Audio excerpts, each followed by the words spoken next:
तारक आहे तिच्यासाठी या मालिकेचा 13 सप्टेंबरचा एपिसोड जबरदस्त झालेला आहे. चारूने मेघनाबाईची सगळी कट कारस्थानं बाहेर पाडलेली आहेत. तर चला पाहूयात आजच्या एपिसोडमध्ये काय होते ते. चारूने सर्वांना व्हिडिओ दाखवलेला असतो, पण हे मेघना काही केल्या कबूल होत नसते. उलट ती म्हणते, खोटे बोलते ही, माझ्याकडे हिचा साधा नंबर सुद्धा नाहीये. त्यावर चारू नीरजला म्हणते, जीजू तुम्हीच बघा ना हा व्हिडिओ, मला कुणी पाठवलाय? तो व्हिडिओ मेघना आंटीनेच पाठवलाय मला. नीरजला दिसते की त्यावर मॉमचाच फोटो आहे. तो मॉमला विचारतो, हा तर तुझा फोटो आहे. त्यावर मेघना म्हणते, नीरज आजकाल हे कुणीही करू शकतं, हिने सगळा बनाव रचलाय. आणि चारू तू हे सगळं माझ्यावर ढकलू शकत नाहीस हं? हे तू तुझ्या स्वार्थासाठी केलेस. दायचीला तुझ्या स्वार्थासाठी मारले. मेघनाबाईचे हे बोलणे ऐकून बंधू मामा मेघनाबाईला म्हणतात, मग हा व्हिडिओ तुमच्याकडे आला कसा? चारू पुढे दादांजवळ जाते आणि बोलू लागते, दायचीला मारावं हा माझा हेतू कधीच नव्हता. हे मी मुद्दाम नाही केलं. पण त्यांच्याकडे माझ्या विरुद्ध पुरावा होता, म्हणून या पुराव्याच्या जोरावर या मेघना आंटीने मला हाताशी धरलं. आपल्या इशाऱ्यावर सतत नाचवत राहिला आणि मी श्रीनूशी लग्न होईल या आशेने मीही तसं वागत गेले आणि इथंच चुकले मी. नीरजी मॉमला विचारतो आता, अगं हा व्हिडिओ शूट करण्यापेक्षा तू चारूला थांबवलं का नाहीस? जर तो इन्हेलर चारूकडून घेऊन तो दायचीला दिला असता तर आज तोच. दादा म्हणतात, आज माझी आई वाचली असती. चारूपेक्षा जास्त आईच्या मृत्यूला तुम्ही जबाबदार आहात मेघनाबाई. त्यावर चारू म्हणते, नाही दादा, ती माझीच चूक आहे. पण एवढ्या एका गोष्टीसाठी मेघना आंटीने मला तुम्हा सगळ्यांना बरबाद करण्यासाठी भरीस पाडलं. यांनीच मला श्रेणूला मुंबईला घेऊन जाण्याचे आणि तिकडे हॉटेलमध्ये नेऊन त्याला अडकवण्याची आयडिया सुद्धा मला या मेघना आंटीनेच दिली होती. त्या हॉटेलवाल्याला मला मदत करण्यासाठी आणि मी प्रेग्नंट आहे असा खोटा रिपोर्ट देण्यासाठी डॉक्टरांना पैसे सुद्धा मेघना आंटीनेच दिले होते. त्यांनी मला इथून जातानाच सांगितलं होतं की मी निशीला नांदिवलीला लवकरच पाठवेन आणि ते त्यांनी केलं सुद्धा. मी हे सगळं तुम्हाला आता सांगते, पण मी ज्या कारणासाठी हे केलं होतं ते तर साध्य झालंच नाही. श्रीनू माझा कधीच झाला नाही. उलट मी एक चांगला मित्र आयुष्यभरासाठी गमावला. इथून गेल्यावर माझ्या सारखं मनात यायचं की दायचीने जी श्रीनू आणि ओवीच्या लग्नाची इच्छा व्यक्त केली आहे ती इथे तुम्हाला सगळ्यांना येऊन सांगावी. पण जर मी हे केलं असतं तर दायचीच्या खुनाला मीच जबाबदार आहे हे तुम्हा सगळ्यांना कळलं असतं आणि खोराच्या आरोपाखाली मला जेल झाली असती. आणि याच भीतीने मी आजपर्यंत शांत बसली. पण उमात्याने हेच विचारायला मला आज इथे बोलवलं आणि माझा नाविलाज झाला, म्हणूनच मला हे सगळं सांगावं लागतंय. पण बघा हा प्रेक्षको, ही मेघनाबाई कसली पोचलेली दाखवली आहे. एवढा पुरावा दाखवूनही मी कशी निर्दोष आहे हेच ते सगळ्यांना सांगायचा प्रयत्न करते, पटवून द्यायचा प्रयत्न करते. चारूचे हे सगळे मागचे बोलणे ऐकून ती चारूला म्हणते, वाह चारू, काय सालसूतपणाचं आव्हान तेस ग, कोण विश्वास ठेवणार आहे तुझ्यावर? त्यावर नीरज लगेच म्हणतो, मी ठेवीन विश्वास. तू माझी मॉम आहेस ना, आज मला त्या गोष्टीची लाज वाटतेय. आई आहेस ना ग तू. उमाई पण एक आई आहे ना. एक आई असून तू मुलीला त्रास दिलास तिच्या. तू त्या आईला दुखवलेस. श्रीनूच्या लग्नाची प्लॅनिंग करून त्यांचं आयुष्य उद्ध्वस्त करण्याचा प्रयत्न करून लाली आत्याला दुखवलेस. ती पण एक आई आहे ना. आज तुझ्यामुळे ओवी आई होऊ शकत नाही आणि आई होणाऱ्या माझ्या निशीला तर तू टॉर्चर केलं, तू त्रास दिलायस तिला. अगं आई, मॉम हा कुठलीही असो, पण त्यामागच्या भावनांचा अपमान केलास तू. अगं तुला जर निशी आवडत नव्हती तर सांगायचं ना मला. मी माझ्या निशीला घेऊन गेलो असतो ना तुझ्यापासून लांब, वेगळे राहिलो असतो. आणि तसंही मी तुझ्यापासून वेगळेच राहत होतो ना. मग कशाला तू आलीस परत आणि हे सगळं करायची तुला काय गरज होती? बंधू मामा नीरजला म्हणतो आता, अरे ज्या बाईला स्वतःच्या मुलाची पर्वा नाहीये ते दुसऱ्याच्या मुलाची काय पर्वा करणार? मेघनाबाई तुम्ही फार चुकीचं वागलात आमच्यासोबत. दादा तर आता खूप चिडलेले असतात, खूप दुःखी असतात. ते मेघनाबाईला म्हणतात, स्वार्थ, ढोंगीपणा यांनी माणूस माणुसकीतून पण उठतो आणि याचं ज्वलंत उदाहरण तुम्ही आहात मेघना सचदेव.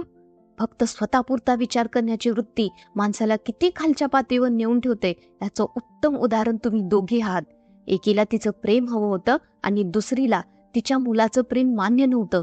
पण या सगळ्यामध्ये माझ्या निशीचे आणि ओवीचा काय दोष होता? निशी मान्य नव्हती ना तुम्हाला? मग स्पष्ट सांगायचं ना. माझी मुलगी मला जड झाली नव्हती. लाखात एक आहे माझी मुलगी. अशी हजारो स्थळं येतील तिच्यासाठी. आणि वरती नाटक करून तिला सून बनवून घेतले आणि नंतर तिच्या जीवावर उठलात. अहो माझ्या मुलीने तुम्हाला आईची जागा दिली होती. अशी असते आई. तुम्ही केलेल्या गुन्ह्याची शिक्षा बिचारी या ओवीला भोगायला लागली. मनाच्या दारातून आली माझी पोर आणि ती पण अशी. स्वतःच्या मातृत्वाचा हक्क कायमचा गमावून. एवढे करूनही तुमचं मन भरलं नाही, म्हणून तुम्ही माझ्या आईचा मरणाचा तमाशा मांडलात. काय मिळवलं तुम्हाला हे सगळं करून? काय दोष होता तिचा? व्हिडिओ रेकॉर्ड करून चारूला अडकवायचं, याही परिस्थिती सुचलं तुम्हाला? अरे, तुमच्यासमोर कोणाचा तरी जीव जातोय, कोणीतरी गुन्हा करतोय, याचं पण भान नव्हतं तुम्हाला. तुम्ही पण आई आहात ना एका मुलाची, आणि एका आईचा जीव जातोय तुमच्या समोर, याचे भान नव्हते तुम्हाला? माझ्या आईचा जीव दम्याच्या त्रासानं नव्हे, तर तुम्हा दोघींच्या राक्षसी महत्वाकांक्षेने घेतलाय. तुमच्या स्वार्थाचा फास माझ्या आईच्या गळ्याभोवती आवळलाय, आणि एवढं करून सुद्धा तुमचं मन भरलं नाही, म्हणून आता स्वतःच्या वंशाचा दिवा विझवायला निघालात का? आणि हे सगळं करून काय मिळवलं तुम्ही? स्वतःच्या अहंकाराची झापडं लावून तुम्ही जे गुन्हे केलेत, त्याची शिक्षा तुमच्या मुलाला होते, याची पण जाणीव नाही तुम्हाला. का केलं तुम्ही हे? मेघना सचदेव नीरजी पुढे म्हणतो. बोल ना मॉम, आहे का तुझ्याकडे उत्तर याचं? चारू खरं बोलतेय ना? तू केलेस ना हे सगळं? कबूल कर. सगळे खूप रडत असतात, खूप वाईट वाटत असते सगळ्यांना. निशी आता पुढे येते आणि म्हणते, सर, त्यांनी काहीच केलं नाही, मला त्रास नाही दिला, मी स्वतःहून निघून आले इथे. नीरज म्हणतो, अगं बस कर निशी, नको घेऊस कुणाची बाजू. किती मोठं मन आहे तुझं. अगं, पण त्या मनात जागा असायला थोडा तरी चांगुलपणा लागतो ना. तेवढा पण चांगुलपणा नाहीये या बाईमध्ये. मला वाईट वाटतंय की हे सगळं मला बोलावं लागतंय, पण स्वतःहून हिने सगळी नाती संपवली आहेत. मॉम, हे सगळं ऐकल्याशिवाय मी जाणार नाहीये इथून. कळलं का तुला मी काय विचारतोय? कळतंय का तुला? आता मात्र मेघनाबाईंचे पेशन्स संपतात आणि खऱ्या मेघनाबाईंचा चेहरा समोर येतो. त्यांचे बोलणे ऐकून अजूनच सगळे चिडतात. मेघनाबाई म्हणते, हो हो हो, मीच केले हे सगळं, कारण नाही आवडत मला ही निशी, ना कधी आवडली होती. मी सरळ तुला सांगत होते, ऐकलंस तू माझं? मला निशी बरोबरच लग्न करायचं असा हट्ट करत होतास. अरे, माझ्या घरची डोअरमॅट सुद्धा माझ्या स्टेटसला आणि माझ्या घराला शोभेल अशी घेते, पण तू तू माझ्या स्टेटसला न शोभणारी मुलगी सून म्हणून माझ्या डोक्यावर आणून बसवली. तुम्हाला दूर करण्याचा मी खूप प्रयत्न केला, पण ही गावंढळ मुलगी सतत तुझ्या भुरळ पाडत होती. मला वाटलं होतं तुझी जुनी मैत्रीण निशीला तुझ्यापासून लांब करेल आणि तू निकिताच्या जवळ जाशील. तसं झालंही. चांगला बंदोबस्त केला होता, पण तितक्यात निशी प्रेग्नंट आहे हे कळलं. मला ही न्यूज तुला द्यायची नव्हती, तुझ्यापर्यंत पोचवायची नव्हती, म्हणून निशीकडे तुझे येणारे कॉल मी निकिताकडून सतत कट करत होती. आणि या मूर्ख मुलीला हे सुद्धा माहित नव्हतं की तिच्या मोबाईलवरती मी तुझा नंबर ब्लॉक केलाय आणि ही इकडे निघून आली. मला वाटलं तिने तुझा पिच्छाच सोडला. आनंद झाला होता मला, खूप आनंदी होती मी, पण तू तू या गांडळ मुलीच्या मागे मागे आलास. नीरज, तू इतका तिच्या प्रेमात का गुंतलायस मला हेच समजत नाहीये. आता मात्र ओवी बोलतेच. मेघना आंटी, प्रेम कधी स्टेटस बघून करता येत नसतं. जिथं प्रेम असतं ना, तिथं स्टेटस, पैसा, श्रीमंती ह्या सगळ्या गोष्टी मॅटरच करत नाहीत. तुम्ही फक्त एकदा तुमच्या नीरजच्या चेहऱ्यावरचा असलेला आनंद बघितला असता ना एक आई म्हणून, तुमचा मुलगा निशीसोबत किती खुश आहे हे बघितलं असतं ना, तर तुम्ही निशीचा कधीच हेट केला नसता, तिरस्कार केला नसता, आणि तिच्या बाळाला कधीही हार्म करण्याचा विचार सुद्धा तुमच्या मनात आला नसता.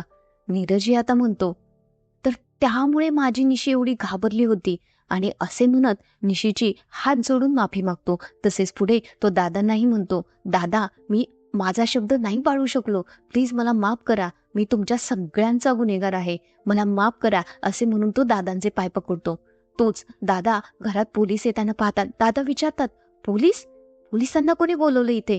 त्यावर नीरज म्हणतो, मीच बोलवलं. आणि पुढे तो मॉमलाही म्हणतो, मला माफ कर मॉम, तू जे काही गुन्हे केलेत ते बघता तुझी जागा आता जेलमध्येच आहे. पोलिसांना पाहून मेघना मात्र खूप घाबरते. ती नीरजला विनवणी करू लागते, नीरज नीरज ऐक ना प्लीज, माझं चुकलं, मला असं नको करायला हवं होतं, प्लीज शेवटचं मला माफ कर ना, मी परत अशी चूक कधीच नाही करणार.